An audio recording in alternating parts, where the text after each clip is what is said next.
Usually when we think about how good an AI model is, we're thinking about how accurate it is. Do we get the right responses?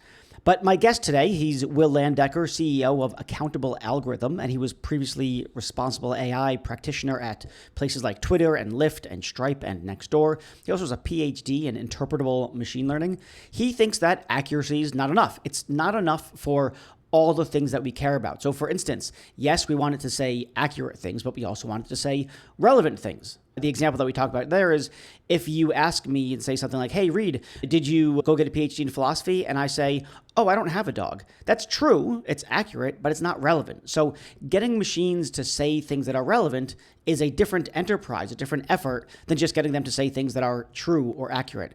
And then there's all sorts of other kinds of considerations, like we want them to have a certain kind of personality. We don't want them to be rude or obnoxious.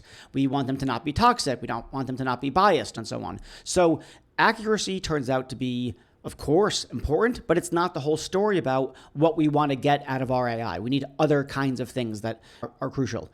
We talk about two other things in this conversation. One is about explainability. I mentioned that he has a PhD in explainable AI and interpretable machine learning. And I've said on this podcast in a number of places that explainability is out the window, that it's too hard to get. And Will pushes back on this. He thinks that explainability is in the offing. It's highly desirable.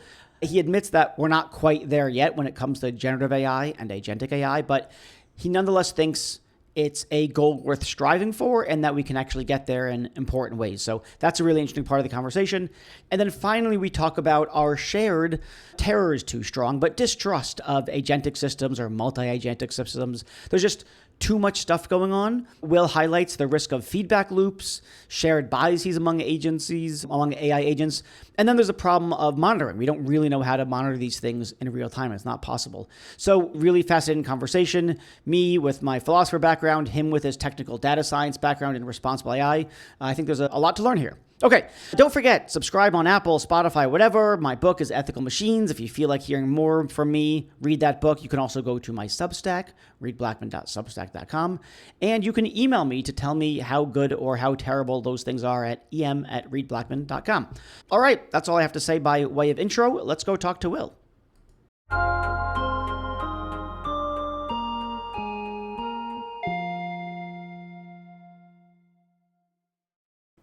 So, Will, everyone knows, right, that we want super accurate AI. That's the thing. We don't want people to use really accurate AI for bad purposes or something like that, but accuracy seems to be the thing that we should really focus on if we're trying to develop good, robust, reliable, whatever AI.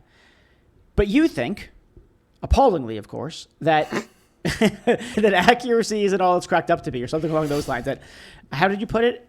Accuracy isn't important for anything we care about? Something along those lines? Accuracy is not enough. Accuracy is not enough. Yeah. It's not enough. Okay, so why not? Why isn't it? What is it not enough for? I suppose is the first question. Yeah. And then we'll get into the why. Yeah, I think that the story of AI's relationship with accuracy has complicated in a refreshing way with the generative AI LLM space. So we may answer these questions twice, once for LLM things and once for, let's call it classical ML. But sure. I would say that the statement that accuracy is not enough today in the era of the LLMs, of the generative AI, is fairly innocuous. I think a lot of people have experiences with AI that maybe is extremely accurate. And by that, in the LLM world, what we mean is it can predict the next word or the next token very well, right? Yep. On some corpus of data.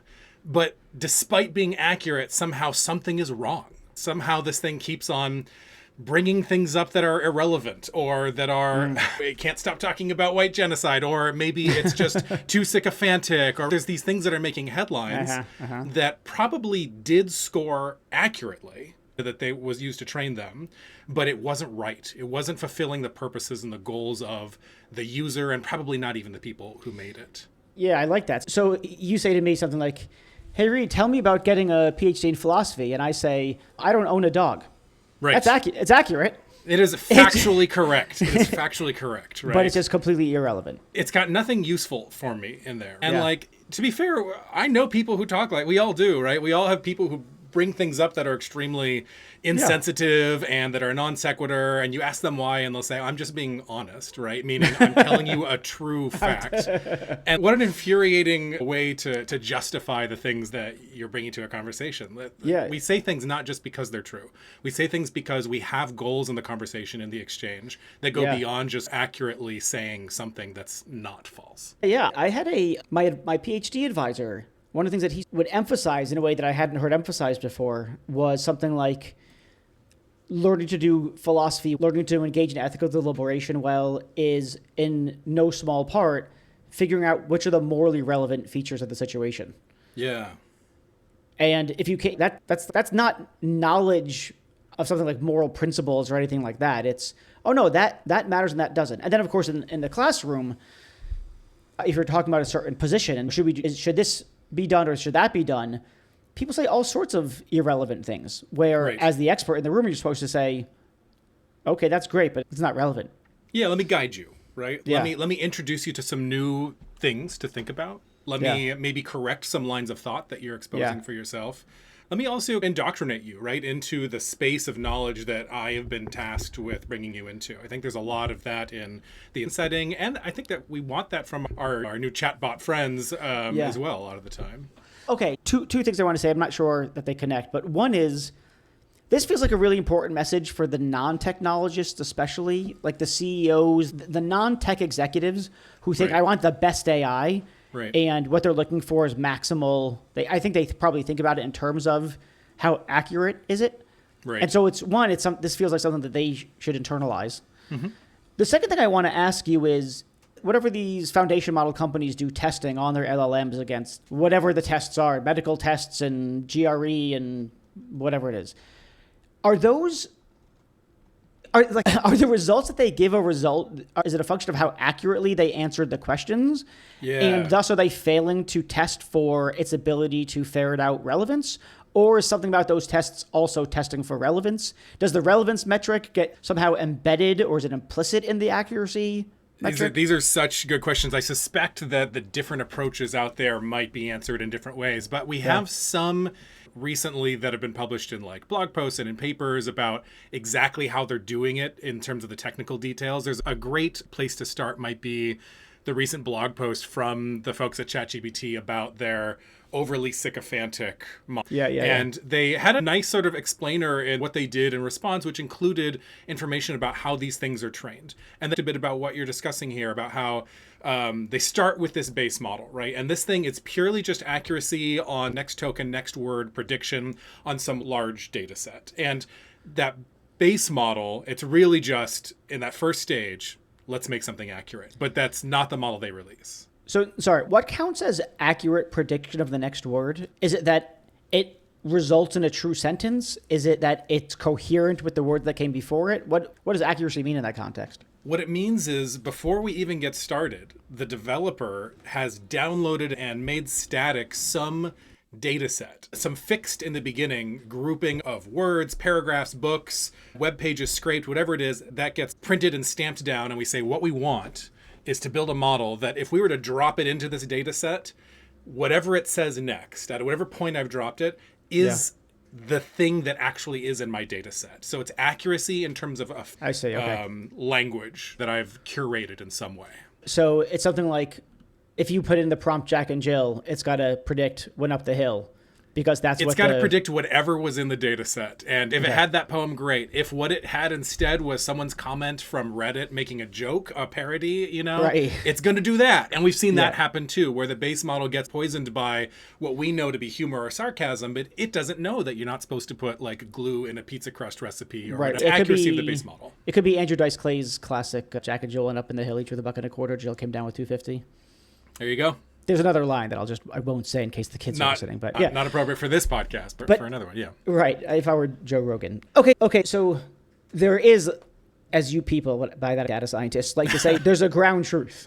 And it's accurate on the predictions of the next words are accurate on the condition that it matches up with that ground truth. That is how we do it. And now I think already people the executives we're talking about, right, who we want to internalize this, but also everybody, because we're all in everyone should pump the brakes at this moment and say, hang on, like, You're talking about a ground truth signal, true north of where I want this model to go, that is defined by something, a fairly opaque process, right? Like we talked about, these developers are making these massive data sets.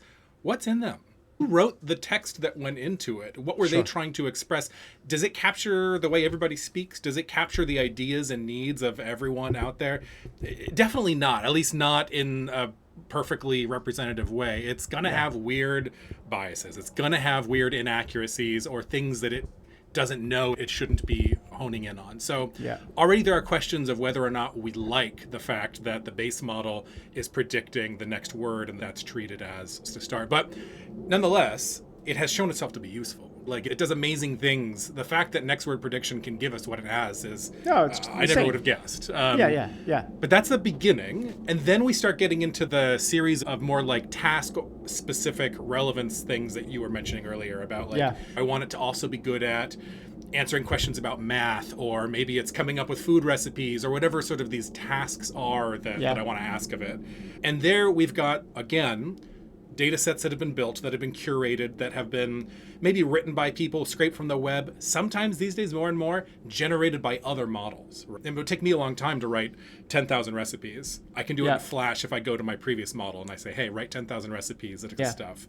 Weird feedback loops. We can go down there if we want. But now again, I've got this task of making an accurate model with these domain-specific, task-specific. The goal is still accuracy. It has changed. The blog post from the folks at OpenAI about the sort of the overly sycophantic model also then talks about this third step about what they do, which is they called it reinforcement learning with reward signals from a variety of sources.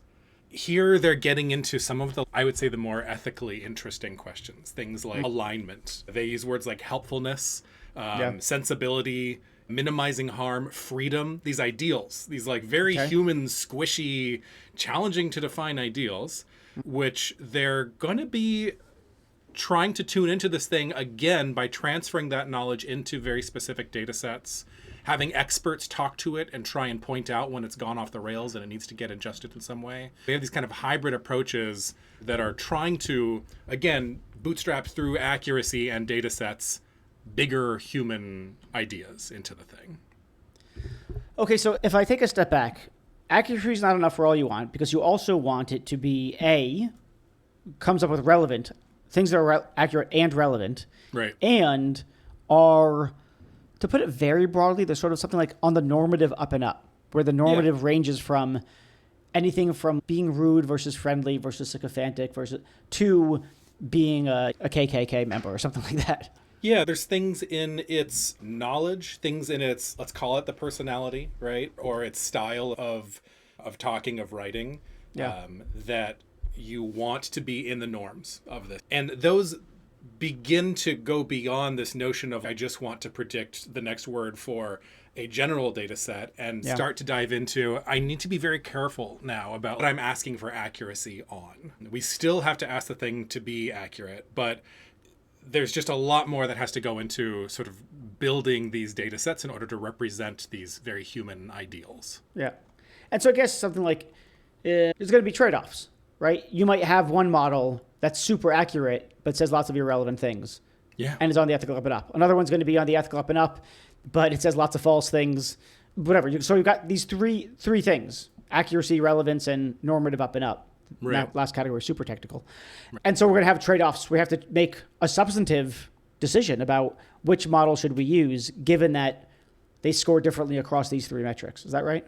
Yeah, that's right. I think we need to find some way to combine these things in a way that we like, right? It might just be a simple sort of dial. We're weighing these things differently. Yeah. It might be more complicated than that. It may be that we try a bunch of different combinations and we put it out there and we ask users to implicitly decide, right? By seeing how they interact with these. Do they give it thumbs up, thumbs down? Mm-hmm. What do our experts say when they interact with them? Can they identify that one of these combinations of goals made something that was too sycophantic, or made something that was nice in one respect, it was safe, it had good safety guardrails, but it kept on hallucinating and we don't like that, or something. Mm-hmm. We have to find some kind of like meta process for judging our ways of judging the model effectively. Say that again. We need a meta process for judging how we judge our model. So it's like something, is that a fancy way of saying we need ways of balancing these competing interests? Or Yeah, these competing virtues and vices of a model? I think that's a great way to put it, yeah. People talk about safety. I don't want this thing to be either inducing harm or encouraging harm or things like that. People talk about bias, which sometimes looks like safety, but spread out in an uneven way, or maybe perpetuating stereotypes or things like that. Yeah. Things like personality also is probably going into that normative thing, right? How are you talking? What are your word choices exactly? Are you friendly? These emotional experiences. Claude is supposed to be like, isn't Claude supposed to be something like a friendly traveler? Or right. So it's something like that. It's like you're a tourist in their town and they're a friendly person in the town who helps to guide you around the town. That's the picture they have of what Claude's personality is supposed to be. As a bit of a sidebar, as a digression, what an exciting time to have an expertise in all kinds of other stuff. Yeah. And to try and to be in the tech space. Like, I would say there's never been a better time to be whatever it is. Whoever came up with that idea. I probably believe a French it was, lit major, right? No, I think philosophy. I think she was a philosophy major, maybe. I think it's a woman, and I think she was a philosophy major, if not a PhD in philosophy. I'm really not sure about the PhD bit. I feel like 10 years ago, to have a PhD in philosophy and to try and work your way into AI, big data, machine learning, it's like, it would have been so hard to find that one role someone was willing to take a gamble on. Today, I feel like it's exciting in that people are starting to understand, in the same way that everyone is starting to internalize that accuracy on just some basic random data set is not enough. People are also realizing that with that greater need, that bigger variety of goals, comes a bigger need for other types of expertise in the conversation, right? I do need someone who knows about philosophy and ethics. I do need someone who's a linguist. I do need someone who's an anthropologist or a sociologist or knows about politics. All these things all of a sudden are getting normed into my data sets and therefore my models. If I don't know about them, as me, the person who's trained just in, let's say, computer science and statistics or something, I need to get other people's expertise into this model in order for it to be a successful product in some way. Do you think, I have a couple of questions. What I want to get to, we've focused on LLMs, and I want to get to before and after LLMs. I want to get to narrow AI, and I want to get to agentic and multi-agentic, and I want to hear if things change when we talk about that stuff. But before that sort of comment you just made, I'm wondering, do you think that's getting into the culture of data science? You started your data science career in the explainability and thus, broadly speaking, responsible AI space, whatever you want to call it. So it wouldn't surprise me if you get it, man, because you started data science, or you did your PhD in this particular ethicsy, cross-disciplinary, feely kind of thing. Right. Do you think that's the attitude that, we need philosophers and lit majors and interpretive dancers, whatever? Is that getting into the culture of data science, do you think? Yeah, absolutely. Absolutely. Yeah. Also, I'd say the phrase is starting to move away from data science. When we're talking about these big models, it's machine learning, it's AI engineering. It's a little bit more on the coding, right? Even software engineers start to feel closer to the problem because we have so many big engineering questions. But yes, the culture question of who is the right fit for this group to build these things, right? To define how they should work is at play. And the answer is changing quickly. There have been some great pieces by the folks who founded, I think it's probably Anthropic, who've been writing about one, like interpretability in these models. And I think the founder wrote this piece recently called like the urgency of interpretability or something like that, saying that you really need to be able to inspect these things. We need questions of them beyond how accurate are you on a particular data set. I couldn't agree with him more. I think as long as we're staying in the I have a data set, it performs well feedback loop, we never have the ability to ask ourselves, what mistakes did I make when I made this data set? Because I'm locked in, right? Even if I have 20 different data sets testing 20 different personality traits and safety tendencies, I need some way for someone to be able to question whether or not I did a good job with that. When the data sets are huge, it's hard to do at the level of the data set. If I have a model that I can crack the lid off of, or a method that lets me shine a light in there, some knowledge, some true knowledge, not just what it claims its knowledge was, I have an interface. I have the ability for my French lit major and my interpretive dancer friend to come in and say, there's an issue, right? There's a safety issue here. There's an issue around to listen or speak in some appropriate way in some niche setting that wasn't captured by your data because your data says it's good, the number's going up. But I can tell you, I can tell you as an expert, as a human who's internalized knowledge, that something is up here. Yeah. So yeah, I think that businesses are starting to see that having that outside expertise, I'm calling it outside because it's not the traditional inside. Yeah. So we're a computer science major at Stanford, and Yeah. it's broader now. Need to get in there and to be able to say what's going on. No knock to the folks who are computer science majors at Stanford, by the way. I'm friends with plenty. They're great. Yeah, I used to say one reason from an ethical perspective why something like explainability matters is that explainability at the global level is the rules of the game. It's it's what transforms inputs to outputs. And if you want to know whether the system is fair and it's got rules, one thing you might want to ask is, are the rules fair? Are they just? And you can't ask that question. You can't answer that anyway if you don't know what the hell the rules of the game are. And explainability is the thing that's supposed to provide you with the rules of the game. But okay, now I kind of want to go down this path, even though I wanted to get back to narrow and agentic. So we're putting a pin on that. Because it occurred to me that there's lots to say about explainability, and I feel like if you only had a single expertise, it would be explainability, since that's what your PhD thesis was on. It's interesting to me, and even a little surprising, that you think, yeah, we should still be going after explainability, interpretability. Because from what I gather, that ship has sailed. I think a lot of people think, and I was talking to a researcher at the Google DeepMind, senior person, super smart woman who knows all the things about data science. And she was like, yeah. I said, listen, am I correct in saying explainability is out the window? It's too complicated. At best, we'll get explainability at the global level, like how this model works. I don't even think we're going to get that. Even if we did get that, we're not going to get local explainability. What's the explanation for why it gave this output, given this particular input? Right. We're not going to get that. It's not going to be at real time, especially the speed at which people are prompting and getting responses and having conversations. Explaining each and every output is going to be impossible to do anything with in real time. So it seems to me like explainability is out the window. And the best that we could hope for is really amazing monitoring capacities in real time. Testing beforehand in as many imagined context of deployment as possible. There's going to be a limit to that, of course. So it's testing for reliability in contexts, even not knowing why it's behaving the way that it is, and then monitoring. Okay, so she said, yeah, I think that's right. And I said, what are you going to do when something goes wrong? And she said, oh, just patch it. It's all going to be patches, which strikes me as bananas, but it also doesn't strike me as, I don't know what the alternative would be, other than getting explainability. This is at the end of my soliloquy, rant, you seem to think, though, no, don't give up on explainability. We still need to shoot for it. I do. I would say not only do we need to shoot for it, I would say that many of us have been using it all along. It's there. There are underutilized areas of research and tools in explainability that are absolutely helping people already. In general, I know that in narrow AI, we've got things like Lime and Shap. And I have suspicions about those things, but put those suspicions to the side. In a slogan, at some point, the explanations have to be simplifications of what's actually going on inside. Otherwise, they wouldn't be useful to us. At some point, simplification becomes distortion. I'm not sure where that line exactly is. Sure. I'm suspicious of Lime Shap stuff. But okay, it gives something. But are you saying that there's also tools that allow us to peer into, let's say, LLMs? I would say that there are plenty of tools, and all of them should be eyed with the sort of skepticism that you just applied to Lime and Shap as well. Okay. So there are great research groups out there right now who are focusing on things like transformers and large embedded spaces that are the core of our generative AI stuff today. And we should ask ourselves, do I agree? We should dive into the math and the papers or have experts do it and judge these things.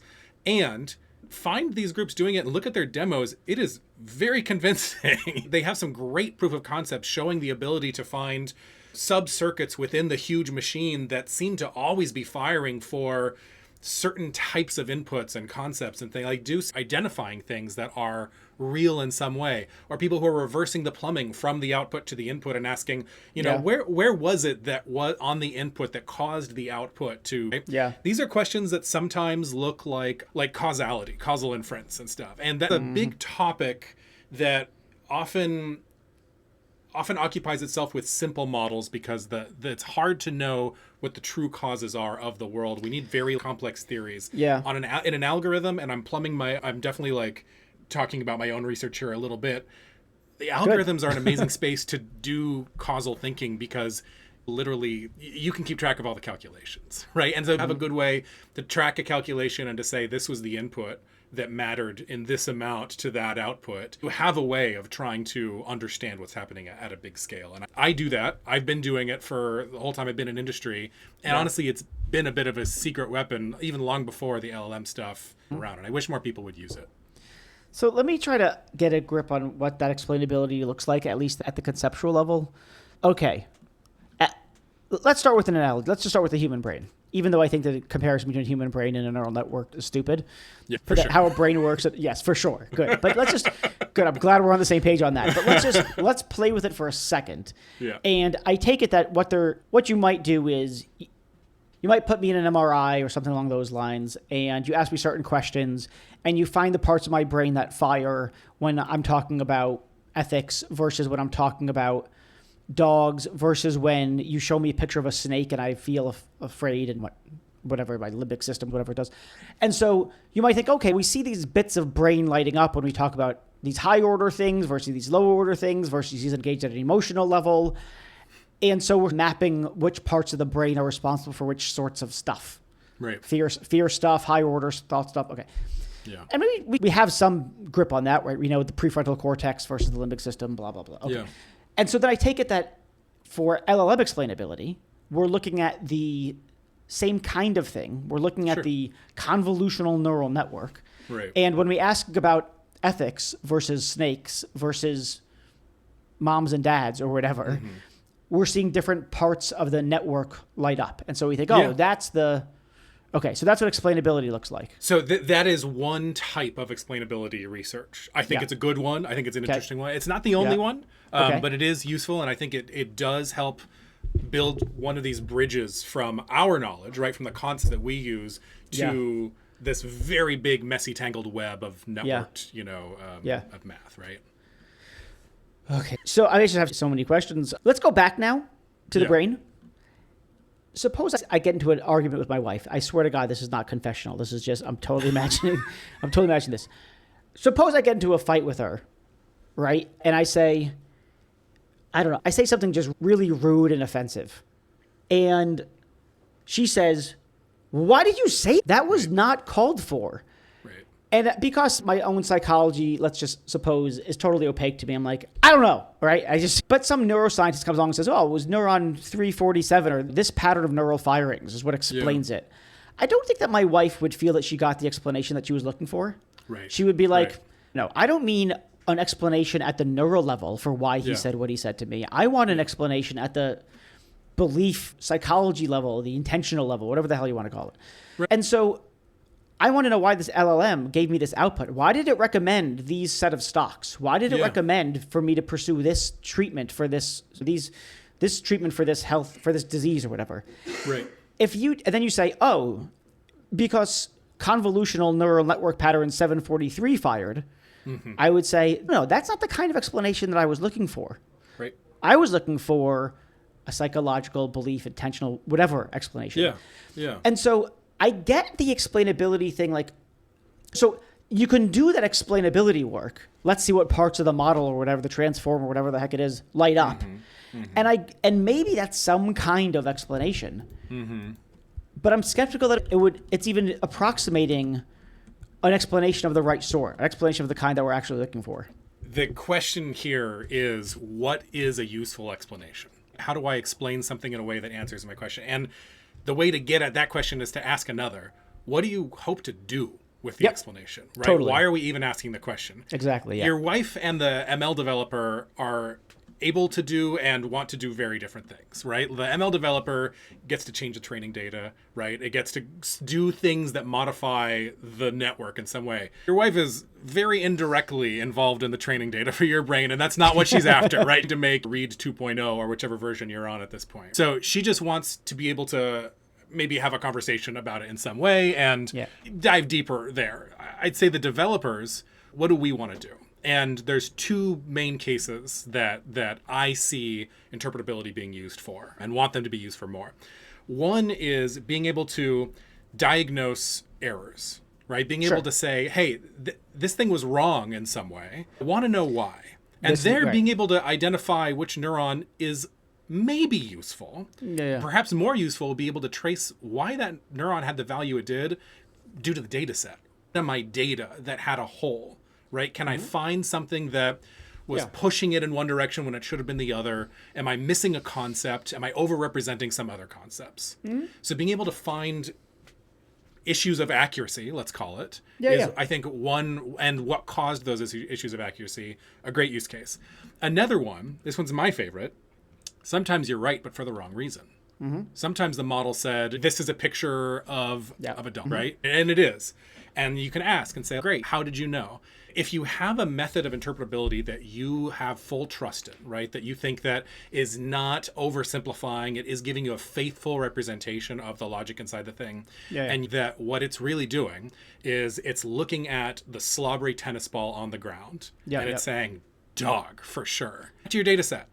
And you can say, hang on, dogs and slobbery tennis balls do co-occur all the time. Do I have an accidental tell in my data set? Have I failed to capture in my data the true notion of the problem that I wanted to solve, like detect? So finding issues where the model may be right on the data, but is wrong on the internal logic helps us prevent what could be very brittle reasoning that will break once it gets out there into the public, or will break once the world changes in some way and dogs no longer like tennis balls, now they like soccer balls or whatever. There was a famous example of there was snow in the background and I forgot what the animals were. It was like a snow leopard and a fox or a wolf. And he kept getting it right that, that's a fox or whatever. I don't remember the animal. And I'm really bad at animal facts.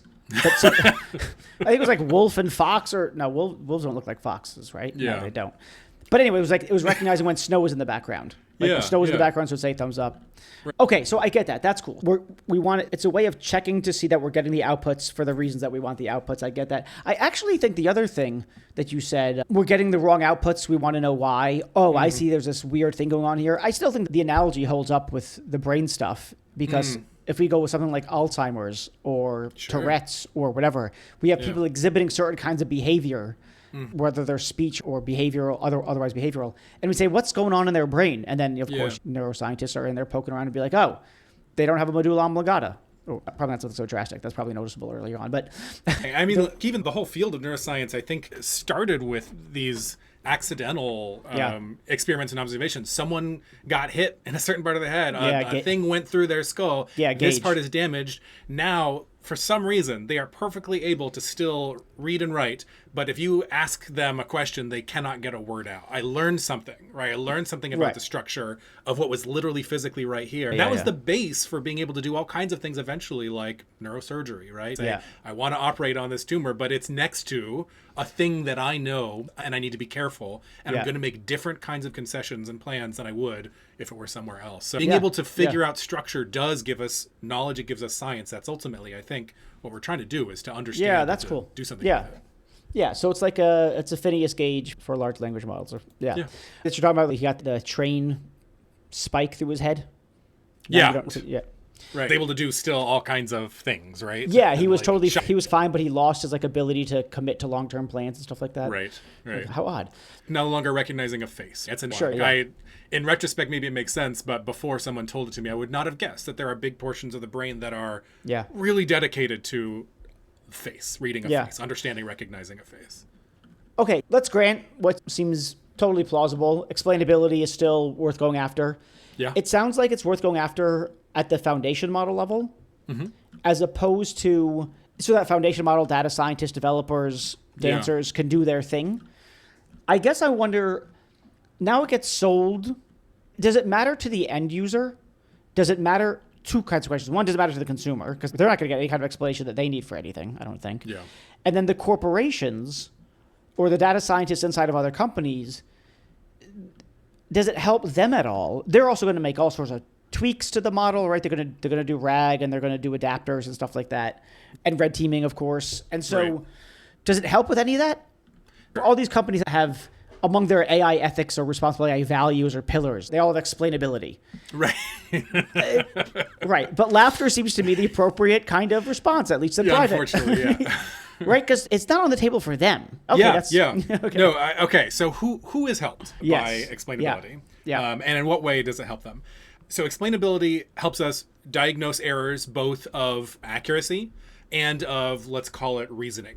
which could lead to issues of accuracy later on. So right away, anyone who cares about accuracy, if that was the thing by which you were judging this, if you wanted it to be knowledgeable and correctly speaking and stringing together coherent sentences, now you should care about interpretability, right? Because it is a way of finding the more slippery edge cases that were hard to capture with your original data set, or diagnosing what was missing from your original data set. If you care about accuracy, you care about interpretability. People who care about that, for sure the people building the model, for sure also the people who are using the model, right? I want the thing to speak correctly to me. I want to be able to read it in a fluent way. So I care about those aspects.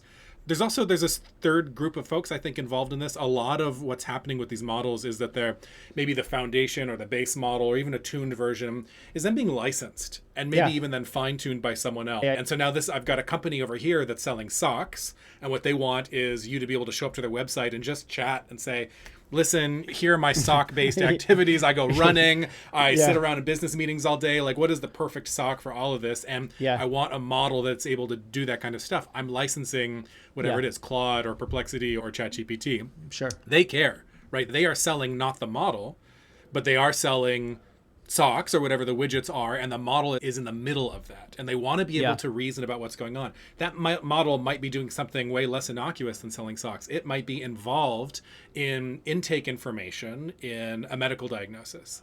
It might be helping identify that certain information is missing when someone's applying for a bank loan or something like this, right? There are more high risk, high trust scenarios where we need high trust, where being able to ask something of a model all of a sudden becomes much more critical and less like making a sale or making it slightly more about something procedural, something about justice, something about why was my loan denied? This startup, they said they were doing better than FICO credit in making their loans. And that was why I went to them, because my credit was so bad. But here their model is telling me that I'm denied. I really want to know why. The regulators might say, they have to tell me. They have to be able to point to which input and value was the cause of the decision. So I think everybody cares. They might not realize it, and it might just be because you care about accuracy or one of those other kind of normie looking things we were talking about before that is implemented through data and accuracy. But all of those get improved by being able to inspect and find flaws in reasoning. So it sounds like, tell me if I got this wrong. Yeah, no, explainability is good for everybody in all sorts of circumstances. But most people can't do anything about that yet. Yeah.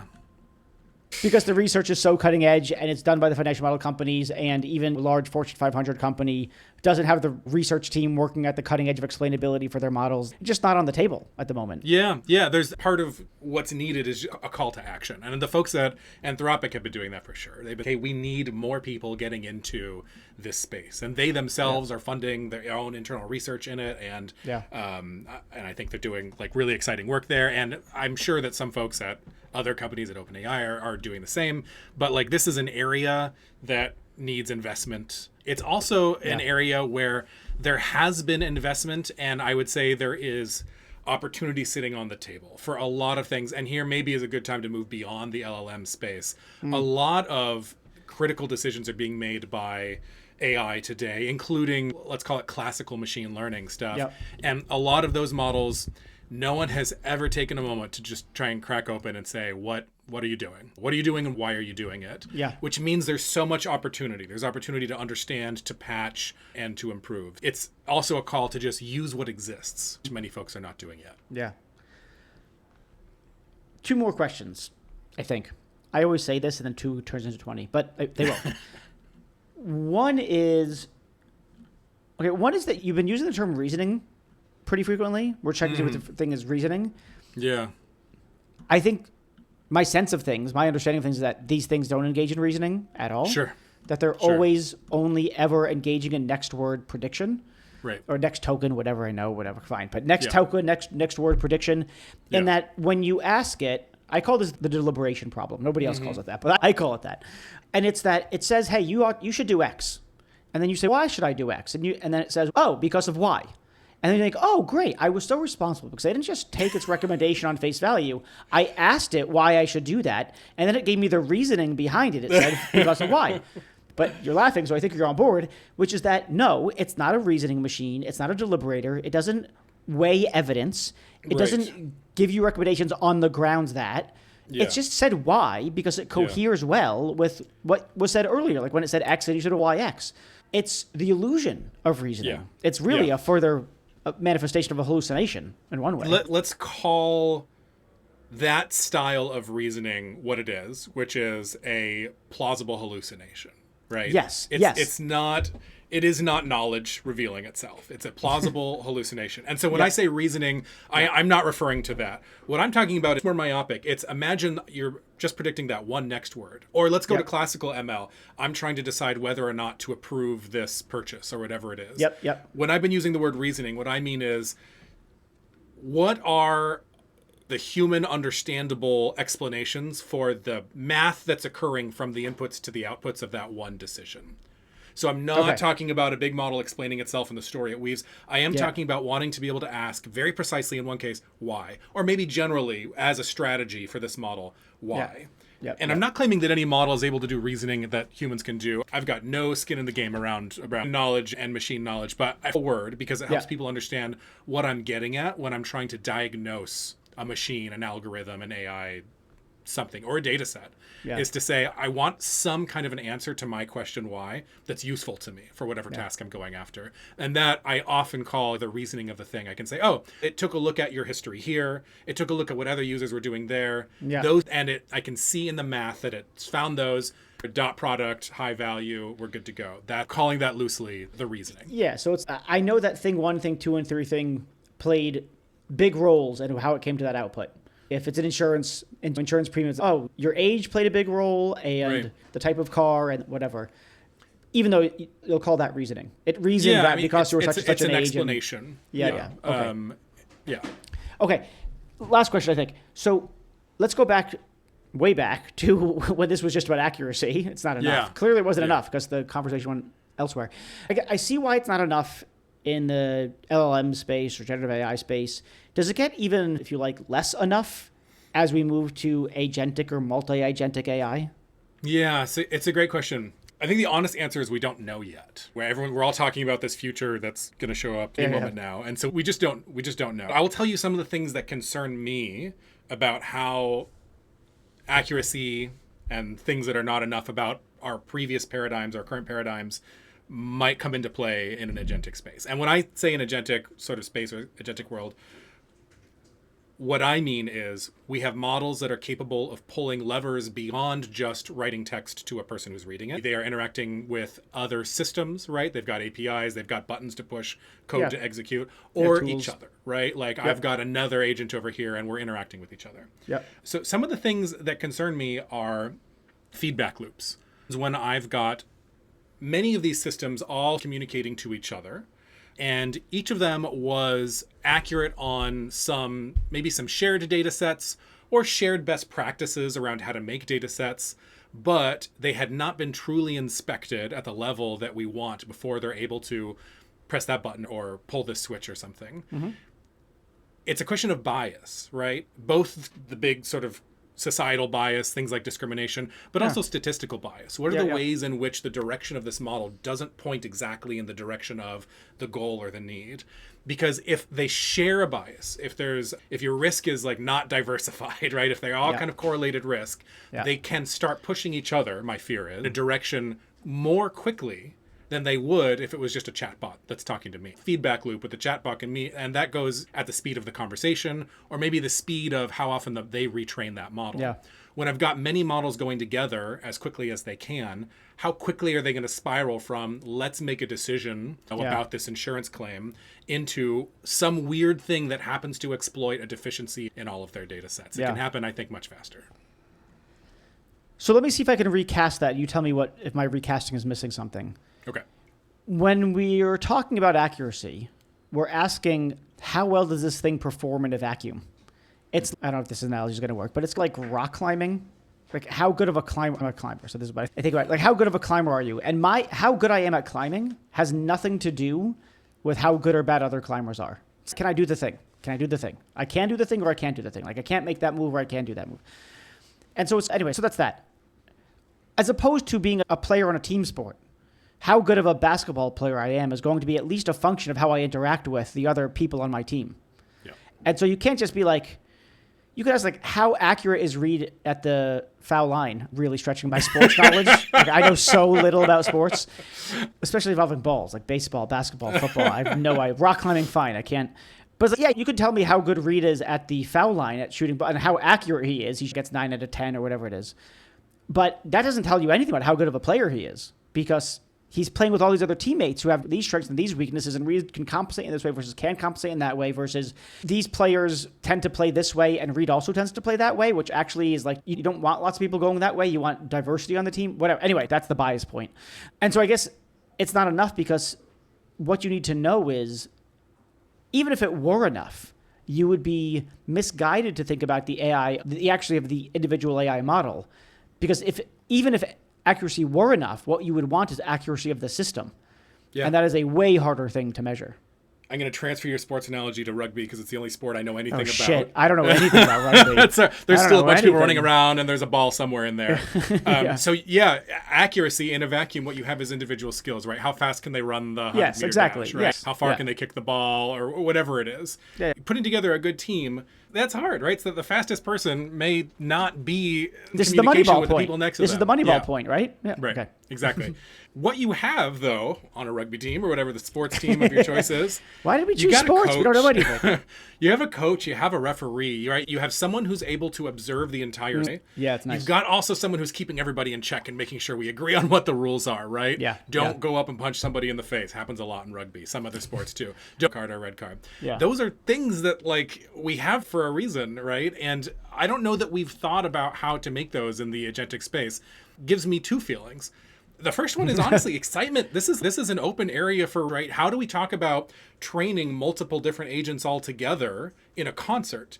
In some ways, that's a whole new space. Yeah, in some ways, it's actually identical to what we've been doing all along. Look at any neural network. Does it have one neuron? No, a whole symphony of things working together. So there's interesting academic questions here for anyone who's looking for their thesis topic. Call me. The other one is I'm concerned about what happens when we do what's easy in that space. You know, what happens when I just say, I'll just hit the whole thing with gradient descent or whatever I've been doing in the neural net case and just trust it figures it out.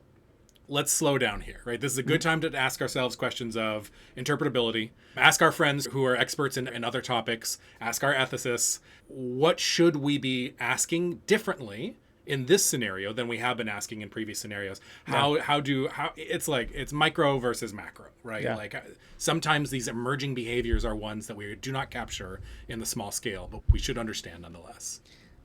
So in short, your two reactions are excitement and terror. Yeah, both all the time. That sounds fun. Yeah, it's a great space to be. This has been awesome, Will. Thank you so much. And let me know when you can explain all the things, and you can come. I will. Thanks for having me. It was a pleasure. Thanks so much, everyone, for listening. And now let me thank the people who have made this podcast possible. So first of all, we have Delano Alexander. He's been with me since day one. He showed me even how to start recording a podcast in the first place. He does editing stuff. He's been fantastic, and he does really everything I ask him to and more.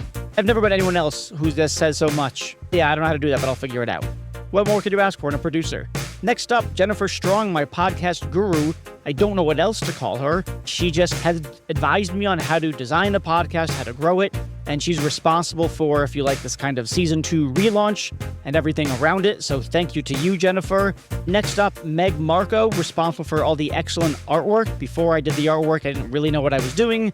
We put it together. It worked well enough, but I think Meg really did a phenomenal job bringing everything together. Garrett Lang, sound engineer that I frankly don't deserve. He's just too good for this podcast. Don't tell him I said that, though. Next up, Benjamin Koltgen. He is a professor of philosophy who has helped me source guests, identify who's interesting, who has things to say, etc., etc. So without him, I wouldn't have anyone to talk to. And then finally, Ashley Wasylenko, who helps with all manner of administrative things, making sure that the podcast guests find their way to the podcast, can schedule the recording, get their bios and headshots, and really just keeping the show on the rails and me organized. Thanks to all of you. Really appreciate all your hard work.